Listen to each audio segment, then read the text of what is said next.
Bonjour. Nous avons une question importante à vous poser. Oui, je vous écoute. Comment le diable fait pour éloigner quelqu'un du Seigneur? Bien. D'abord, merci pour la question. La question de comment le diable fait pour éloigner quelqu'un d'un enfant de Dieu, un enfant de Dieu de son Dieu, ou comment le diable fait pour éloigner quelqu'un du Seigneur, ce n'est pas du but en blanc. C'est tout un processus que le diable met en place, qu'il exécute.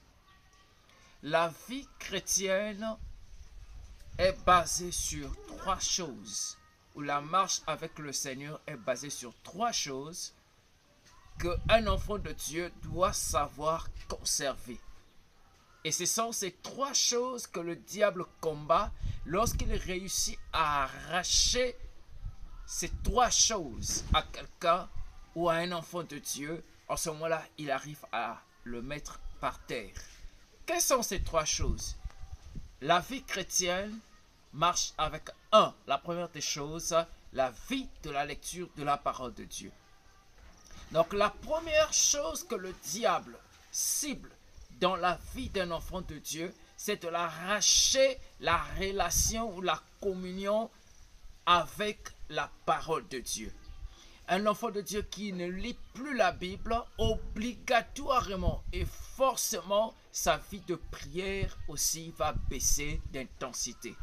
Donc la première chose que le diable combat, il combat la relation d'un enfant de Dieu avec la Bible, avec la parole de Dieu.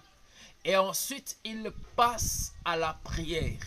Lorsque un enfant de Dieu ne prie plus beaucoup, la présence du Saint-Esprit, la manifestation du Saint-Esprit baisse.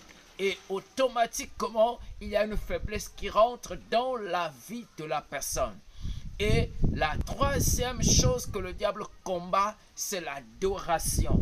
Or, l'adoration amène l'homme à réaliser la présence palpable de Dieu. Donc, les trois choses que le diable combat pour éloigner quelqu'un de Dieu sont 1. La parole de Dieu, 2. La prière, 3. La vie de l'adoration et de la louange. Or, la Bible dit que Dieu siège au milieu de la louange de son peuple. Et moi, je dis ceci. La louange et l'adoration sont deux éléments importants. C'est une parenthèse que j'ouvre pour vous donner un plus que ça.